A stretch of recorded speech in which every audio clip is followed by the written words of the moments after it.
القابض الباسط الخافض الرافع المعز المذل السميع البصير الحكيم. You're listening to eDars.com. بسم الله الرحمن الرحيم. الحمد لله رب العالمين، والصلاة والسلام على سيد المرسلين وعلى آله وصحبه أجمعين وبعد. We will move on quickly, inshallah, to the next section of our discussion, which is the Fiqh of Fasting, the rules of fasting. And it's probably this section is the most important part of not everything is important, of course, but one of the more detailed and the more complicated aspects of the course. Fasting, we know the importance, the relevance, the significance, the virtues, the merits of fasting. But now we want to learn about the rules of fasting in different sections. So it's very important to make it as easy as possible, inshallah. Because how to summarize the rules of fasting is difficult to cover everything in detail. And if there are certain questions that we were saying, then we might be able to answer them, inshallah. The first point here is the definition of fasting. I should translate it as well. It's from the classical books of fiqh. This is mainly, primarily based on the Hanafi school. I might mention one or two differences here and there, which there are maybe between the Hanafi school and other schools, but predominantly, mainly, it's based on the Hanafi school. So the definition, as you might have the translation as well in front of you, the full definition is mentioned there, right? They say in the book, they say, هو الإمساك نهارا عن إدخال شيء عمدا أو خطأ بطنا أو ما له حكم الباطن وعن شهوة الفرج بنية مخالفة. That's the definition. The translation of which you have in front of you. This is the definition of a fast. It is to abstain.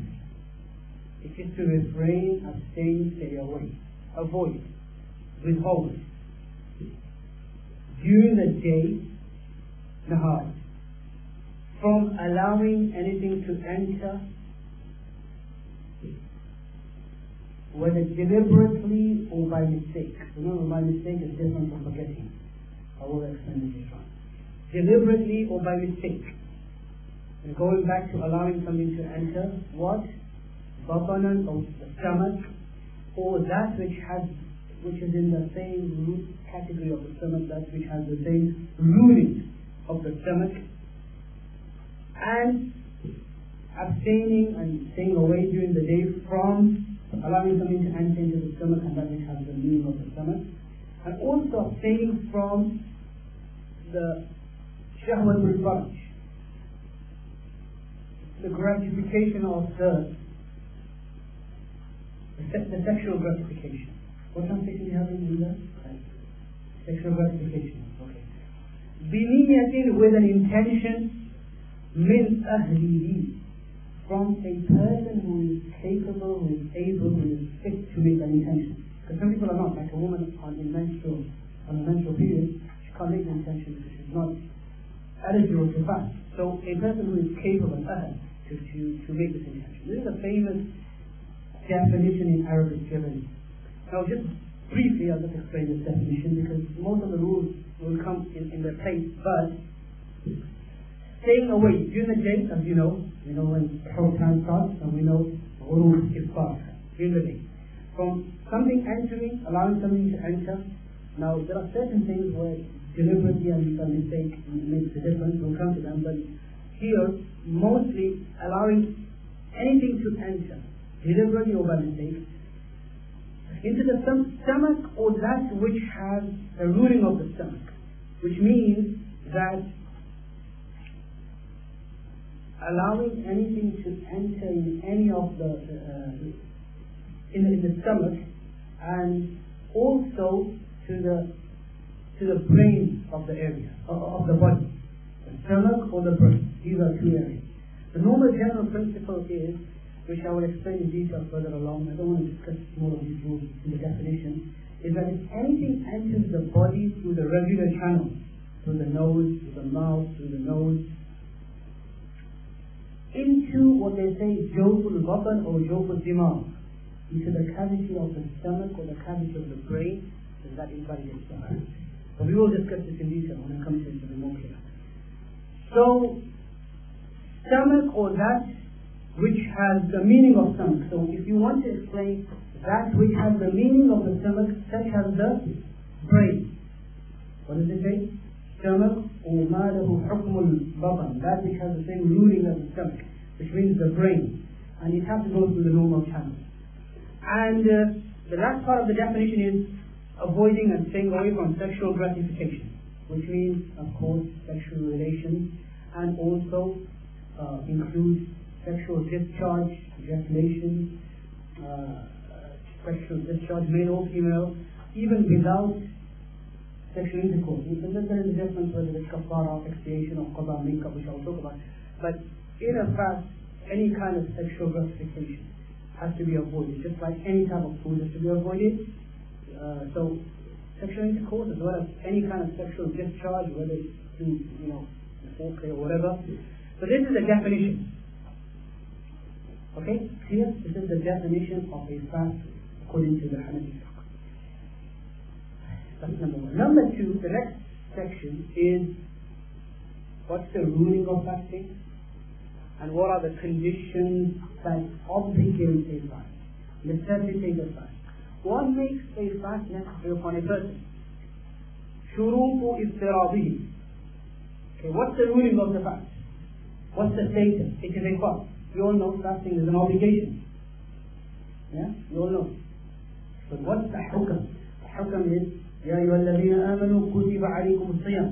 All you who believe fasting has been made farz, obligatory, compulsory, mandatory upon you. So that's the ruling. And the conditions that make a fast an obligation upon a person, it's found in Ramadan. In the month of Ramadan, it's obligatory. Okay.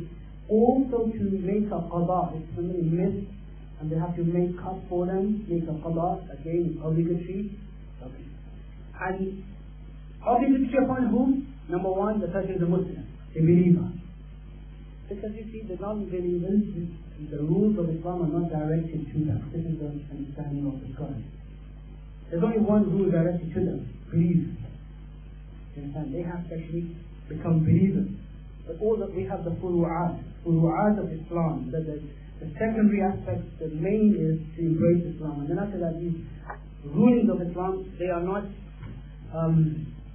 directed to the non-believers. So that's why they always have this condition: prayer, fasting, zakat, hajj, obligatory upon. Number one, a believer.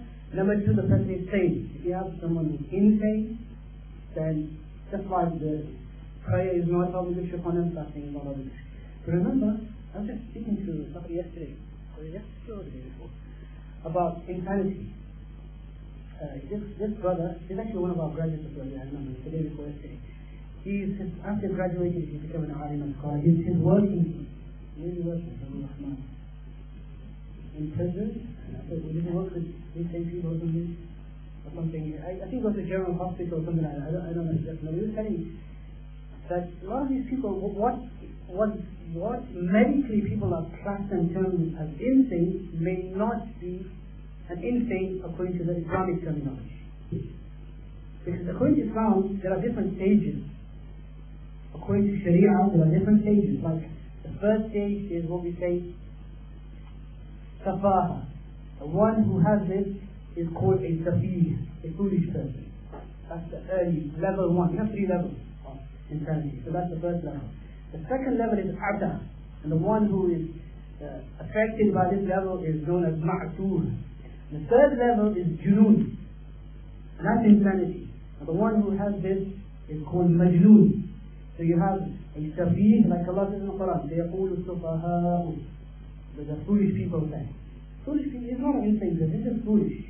And ma'tur is, right, he's not really insane, but he's just, maybe gullible, maybe, slightly, and a lot of people are affected by that.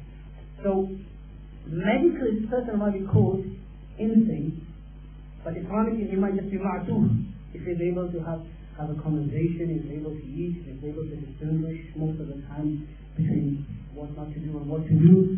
Islamically, majnoon is someone who has completely lost it. Right? He's just completely lost it. Extreme, third, final level of insanity.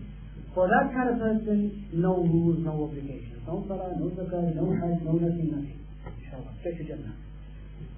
That's the person. Seriously. That's the person. Straight to Jannah. No hisab. No nothing. Sayyidina Umar radiallahu anhu, Sayyidina Abu Bakr radiallahu anhu used to say, I wish I was the hair of a person who entered the Jannah. I wish I was an animal. Right? So this is Allah. That's much lucky than us, more fortunate. Fasting is fard, obligatory, in the month of Ramadan. And that's why the hukm, so what the hukm is fard? The one who rejects the obligation of the fast is a kafir. He leaves Islam straight away. يُكَفَّرُ مُنْكِرُ.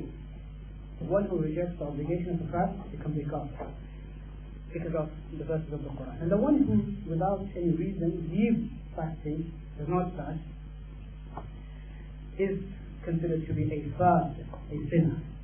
Okay? So, this is the hukam, this is the status of fasting, and these are... Sorry, I missed one, two things. Sorry.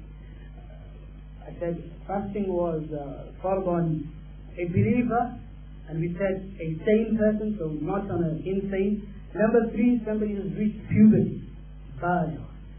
So a child who has not reached puberty, fasting is not obligatory upon that child, as we know. And number 4, the one who is capable of fasting, al-qadir, that's a fourth condition. Muslim, aqil, ghalib, qadir. The one who is capable, the one who has taqa, the one who has the ability, the capability to fast. If somebody is ill, somebody is sick, somebody is traveling, with all the concessions that are coming, we'll talk about all of that, then fasting is not obligatory on that person. Likewise, a woman in her menstruation or in her postnatal bleeding, they fast, haid, again, I mean, not just that they are not, they don't have to fast, they must not fast. It's actually sinful, unlawful for a woman to fast in her menstruation. So, anyway, that's number 2. Number 3, quickly moving on. Intention. Intention, النية. إنما الأعمال بالنيات. Everything was in hadith, mashallah. Very good. First hadith of Sahih of Imam al-Bukhari. Actions are according to intention.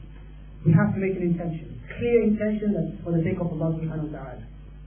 Without an intention, somebody can just avoid food all day long. You know, sometimes it happens, you don't eat, or I wish I should have fasted. When you haven't eaten, like sometimes in the winter, maybe you don't eat till 5, 6 o'clock. I could have fasted today. Was that a fast even if you didn't eat? No, because there was no intention. There has to be a clear intention to distinguish a fast from just a period of abstinence from food. So, intention. When do you do this intention? Best time that it's preferable, it's better that this intention is before the time of fast enters. But remember, we are just exclusively talking about the fast of Ramadan. If I start talking about nafil fast, there are different rules sometimes for nafil fast, for the vow, the nazar somebody makes. There's different rulings here and there. I don't want to go into it. I could have, but there's no time. So we'll just stick with Ramadan. Better, so that's why don't take this as general for everything. It's preferable that the intention takes place before the time of fast enters. When does the time of fast enter? When does it enter? I'm looking at you. When do we start fast? When does the time of fast start? Yeah. Well, what is that called? No. When do we end suhoor, beginning time of fajr? What is it called? What is it called in English? Dawn. Al-Fajr al-Sadiq. What do we call it in Arabic? Al-Fajr al-Sadiq. True dawn. Because we have Al-Fajr al-Kadhib, which is a false dawn. You know what a false dawn is? False dawn they use as a program nowadays. It's a false dawn. But in reality there is a false dawn, what we call Al-Fajr al-Kadhib. In Arabic they use the word Kadhib because it's light. It tells you that it's the morning, but it's not really the morning. It's a light that comes and then goes away. It The light that comes and goes away, and then after that we have the true dawn coming in. It's not lying, it's not the Fajr al-Kadhib is also called the deceptive dawn. And then after that the true light comes, and that's when time of Fajr starts, and that's where your suhoor ends, and that's when your fast starts. Beginning exact entering time of Fajr. Yeah? And Fajr starts true dawn. They say Subha Sadiq, you can go through whatever. So it's better to do it before that, before the time starts. But with the month, for the fast of Ramadan, it is permissible to make this intention before the Islamic midday. Permissible to, somebody forgot, somebody just didn't make the intention. As long as you haven't eaten, yeah? Somebody forgot to make the intention, somebody just slept through from Maghrib, right? Isha, gone, everything, woke up 10 o'clock in the morning.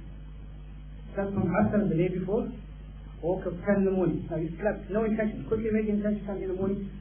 Halfway between, it's midday, the Islamic midday. What is the Islamic midday? Exactly halfway between the beginning time of the fast, what we spoke about, true dawn, till the end time of the fast, Maghrib, Ghurub al-Shams, sunset, exactly in the middle, which is approximately like an hour, hour and a half before midday, before noon, before zawal. So maybe 11 o'clock, 10:30, just calculate exactly. Sahri end time, suhoor end time, beginning of fast time, end of fast time, Islamic midday. It's permissible. It's not a standard course of action to take, but it's permissible. Remember, this is only for the fast of Ramadan. For Nafil and for others, and even for Qadha, even for Qadha fast, it has to be done at night. You know why? The reason is that because you see, Ramadan is fixed for fasting. For Qadha, for makeup, after Ramadan, it's not fixed. You could make up on a Saturday or a Sunday or a Monday or a Tuesday or a Wednesday or whatever. You have to actually fix it from the night that tomorrow I am going to fast. Likewise, Nafil, you might fast, you might not fast. But Ramadan, it's inevitable, you will be fasting. It's fixed already. So that's why there's different ruling for Qadha, for Nafil, that you have to do it before when? Before the whole time ends. You understand? Before Fajr time starts and before the whole time ends. So it's very important. Intention. How do you do the intention? You have to do it verbally? No. The famous principle is النية عمل القلب لا عمل اللسان. Intention is the action of the heart, not the action of the tongue. If somebody wants to make that intention with the tongue, alhamdulillah, great, no problem, you can do so. But you don't have to. It's just what is intention? A lot of people fail to understand what intention is. It's not even for salah. You don't have to say, I am praying to rak'at with behind this imam and face mine towards qibla and all of that. No. You just have in your head, you're praying asr, you pray. Fasting as well, remember, without intention, fast is not valid. You just said that, you need to distinguish it. But don't get too scared. The problem is sometimes, people, when you tell them, they get too over anxious and too scared. Like recently, I don't know what's happening, if it's some disease in the world, so many people are phoning me and asking me about divorce, men, they're just scared, they have this OCD or I don't know what, that they might have divorce. I'm thinking, I have a website with all this Q&A on divorce, and really detailed. Then I was reading this and I got scared, I'm actually thinking of removing all those answers about divorce. Honestly, there's this one person calling me from Norway, yeah? This week he called me about 9 times. He called me after half an hour. Are you sure? 7 o'clock he called me again. 7:30 he called me again. He said, I just want to make sure, I'm scared. What's with that? I said, I'm not going to, just don't talk about this. It's done, I told you, there's no divorce. Because are you sure? But I said this, I said this. There's no divorce. But, it's just, sometimes people have this waswasa from shaitan. Remember, this comes from shaitan. And we live in a time where I don't know if the medics feel that OCD, it's a really common disease, obsessive compulsive disorder. A lot of people, they say that really most people are involved in a mild form of OCD. Is that true? Dramatic? Okay. A lot of people are involved in OCD. So this is it. It's a big problem. It's just something. So don't get into what. Make sure. Now intention, you know what? The scholars have said that if somebody wakes up for suhoor, that in itself is an intention. If you woke up for suhoor, husband to eat. Why did you wake up? You thought you were going to do something else? So you're waking up to eat. For what? To eat because you think you're going to do something else? You're fasting. So in itself, so don't worry about it too much. You know, as long as you've got that in your head, intention is done. And what kind of intention? Do you have to make an intention for the fast of Ramadan? No. Just general intention of fasting. You don't say Farad, Wajib, Mustahab, Ramadan, Qadar, nothing. Fasting. Done. Full stop. Easy. One can make a general, unspecified kind of intention. Again, reason being, I told you, because Ramadan is already fixed for what? For the fasting of Ramadan. So a person can make just a general intention and it will suffice to be sufficient, no problem. Okay? But nafil, in nafil, as I said, I'll just mention it, you have to make two things different in nafil. And qada. Number one, you have to make the intention when? Night. And number two, you have to specify. This is an optional nafil fast, or this is a wajib fast, or this is a qada fast. You have to specify in nafil.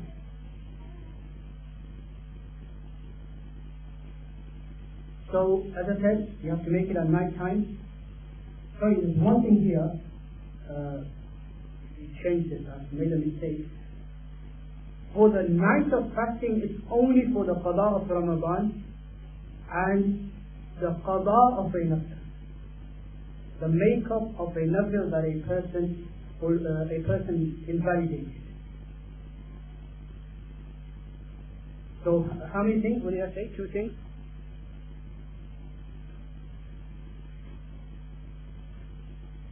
Say that, brothers. 2 things. Yeah, what are they?